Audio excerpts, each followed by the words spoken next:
Hey guys, it's Sarah with Straight Up Homeschool. Welcome to our homeschool. I'm so glad you're here. Whether you're a homeschooler or you're just curious about homeschool, you are welcome here. I'm glad you're here. I hope you learned something that helps you on your journey. So I wanted to show you a more up close view of what we do in our homeschool.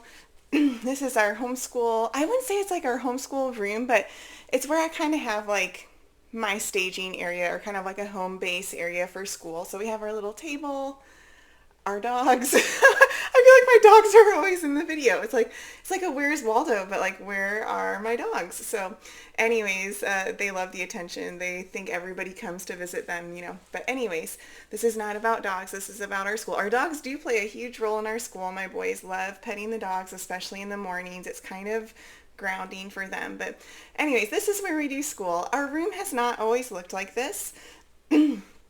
It has been a process, when the kids were smaller, more kindergarten age. They are sixth and third grade right now. But when they were younger, like in kindergarten, we had my husband's super old couches, and man, we used those things until they were falling apart. So we like to be frugal. We like to save money, but we also want to buy quality pieces for our room that are going to last a really long time and make it a beautiful space. So this is our room. It's been all kinds of things. We used to eat dinner in here, lunches, at the little table. I used to sit at the tiny table and we would eat. It was not good for my back, but it's okay. I made it. I'm doing good.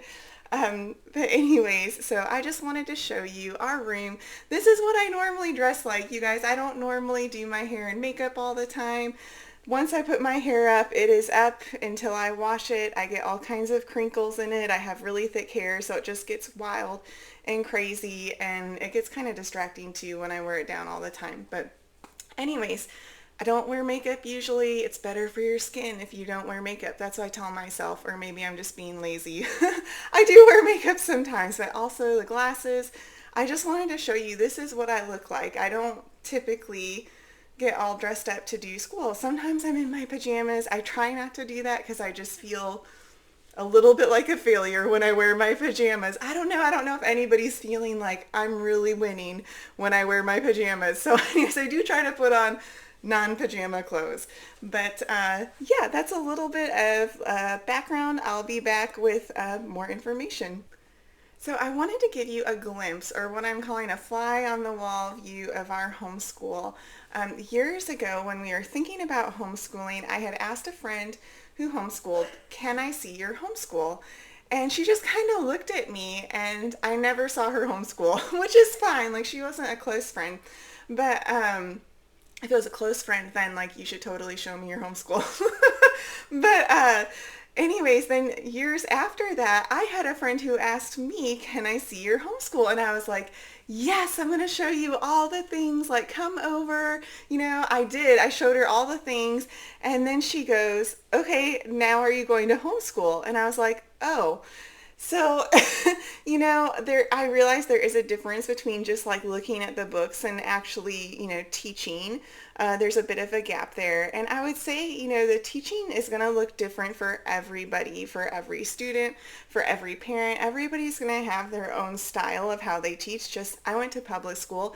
Every teacher I had was a little bit different, had their own brand, their own way of doing things, their own strengths and weaknesses. And that's good. That's fine. I do think when we homeschool, it is a little bit intimate, with your family. It's just a close thing. I'm having a hard time finding the right words. It's kind of vulnerable. You're showing your kids, you're showing yourself, and it kind of opens you up to critique when other people are seeing it. Not that my friend is going to critique me, but it's also not an accurate representation. I think, the only way it could be is if somebody was like way off to the side and kind of getting a glimpse in, because if you're here and interacting with me as I'm trying to teach, it's distracting and it's not going to be exactly like how I would normally teach. The kids might not be behaving the same way with somebody else here, especially if they brought their kids also. Then my kids would be like, let's play, let's do all these things.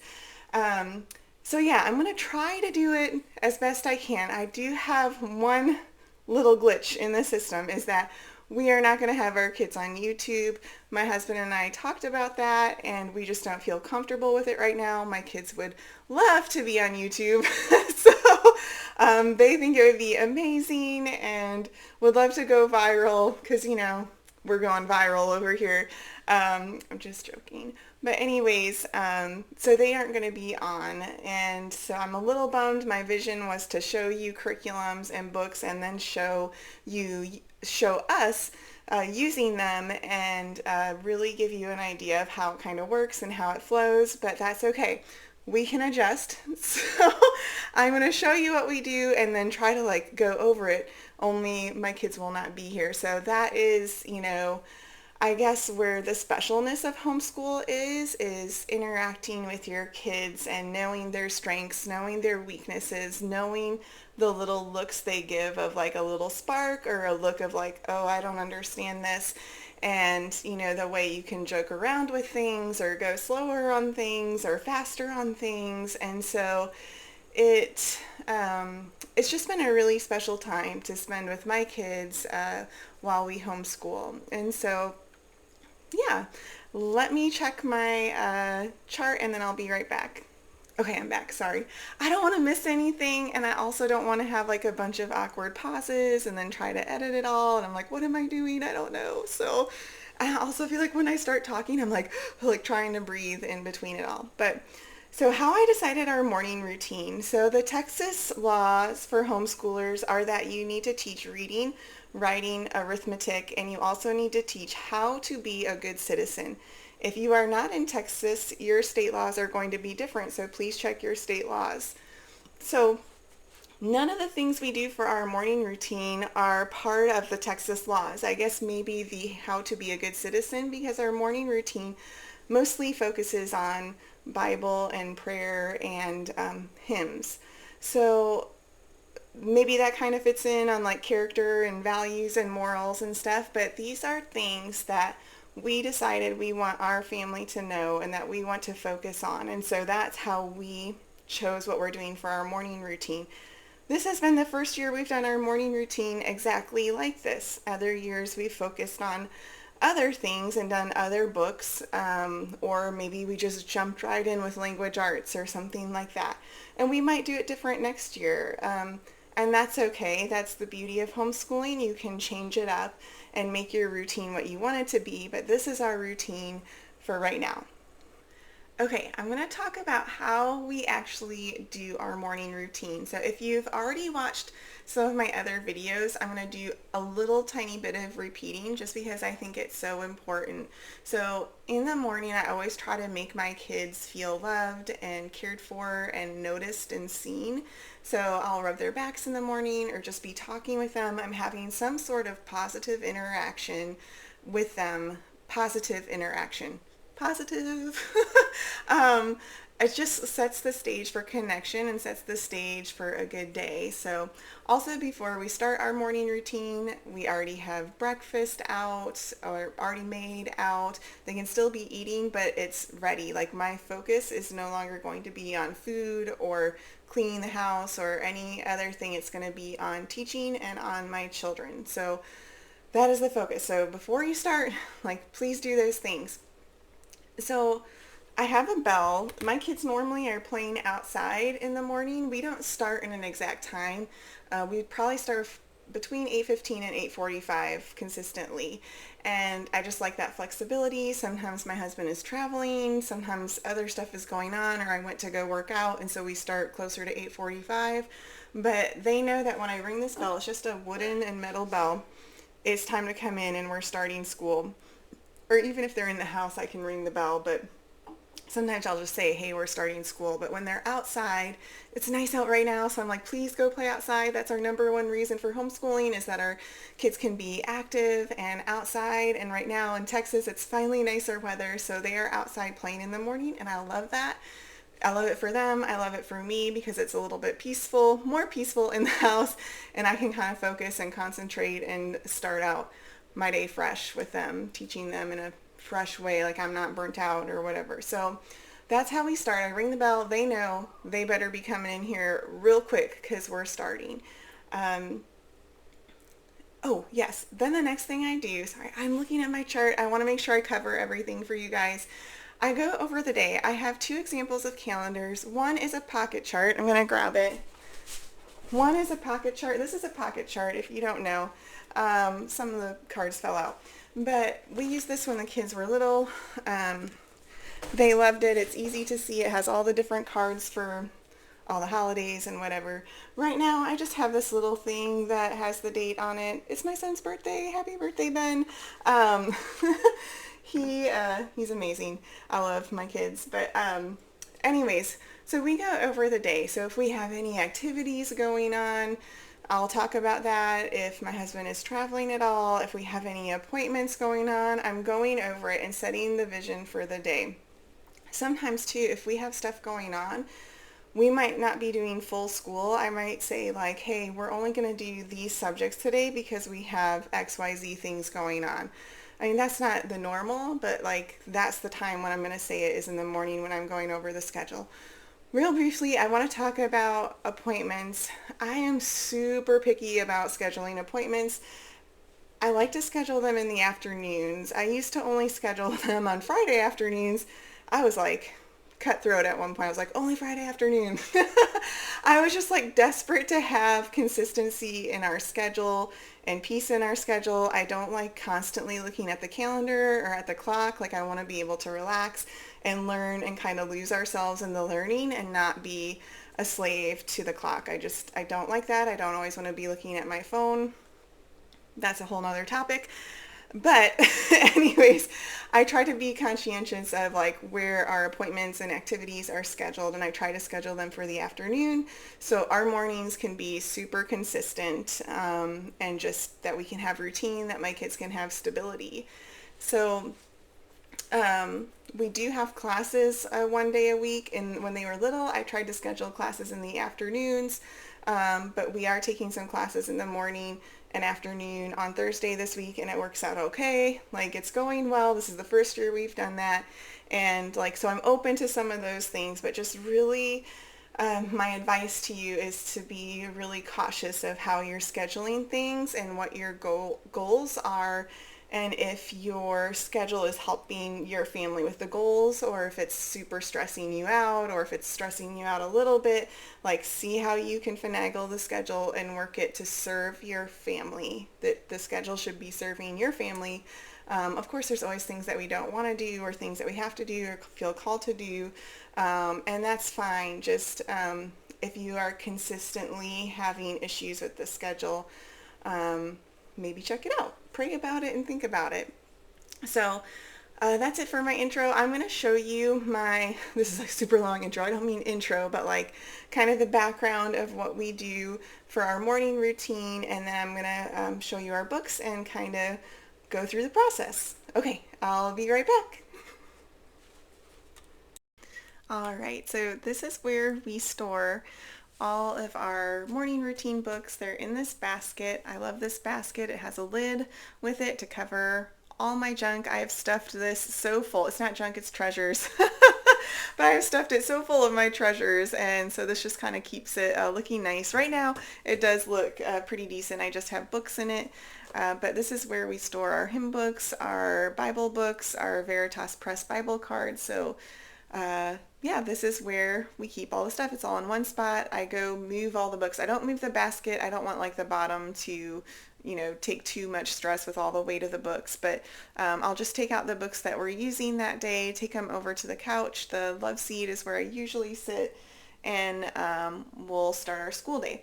I do have a sensory bin I want to show you. I also do this is just toys, but we'll do an activity while I'm doing the readings. So it's not like I just expect my kids to sit, super upright and proper, the whole 45 minutes or however long it takes, that we're doing morning school. 30 minutes, whatever it is. Sometimes it's longer, sometimes it's shorter.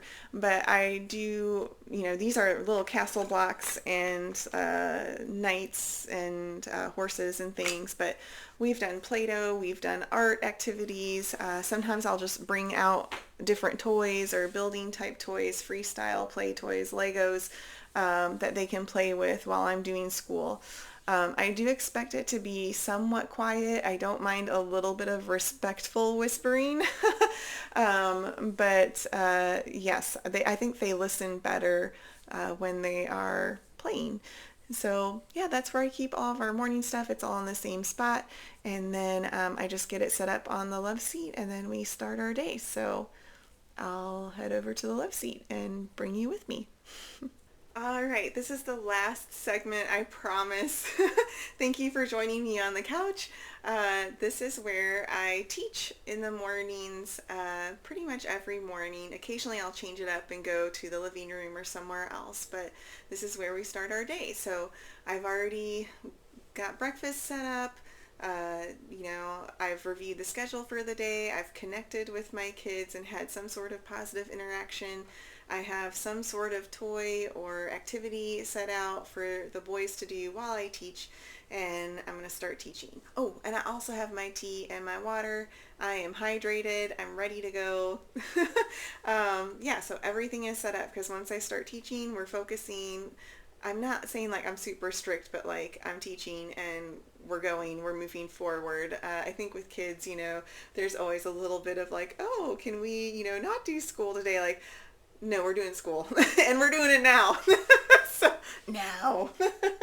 Anyways, also before I start, I don't want to forget, a lot of times I'll use a pillow to prop my books up on. It's just helpful, especially if you're reading and teaching a lot or have, multiple kids. It helps me have a little bit better posture. And so I just wanted to throw that out there. Like, you got to take care of yourself. So please have good posture. Please take care of yourself. These are our Veritas Press Bible flashcards. These are actually the history ones. I need to switch them out. But we are on the plagues in Egypt, Exodus 3 through 12. And so I'll just set this out here. And then I believe we are on chapter 5 or 6 of the plagues in Exodus. And so I only have our Bible book out right now. I'll finish reading through chapter 12 and then we'll switch to the Children's Illustrated Bible and the Journey Through the Bible that go over the same things. And I kind of like going over the same things. It helps me remember it better. I think it helps the kids remember it better just to have some repetition and to hear somebody, say it or write it in a little bit different way. So I think that's helpful. After we do our reading, we usually do our prayers. I do have a video about prayer if you're interested in hearing more about that.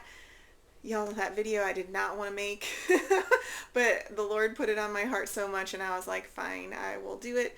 So if you want to watch a video of me being super awkward, you are welcome to check out my prayer video.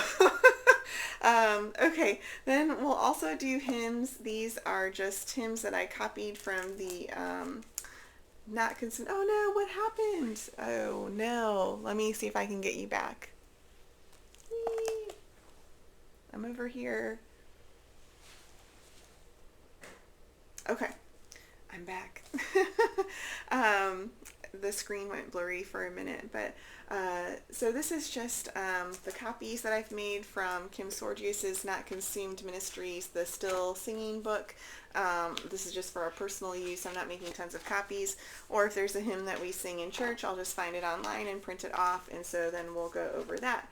Again, I am not like forcing my children to sing. That's not my goal. It's just to have the hymns, tucked away in their hearts and have that faithfulness of the Lord going through their minds throughout the day.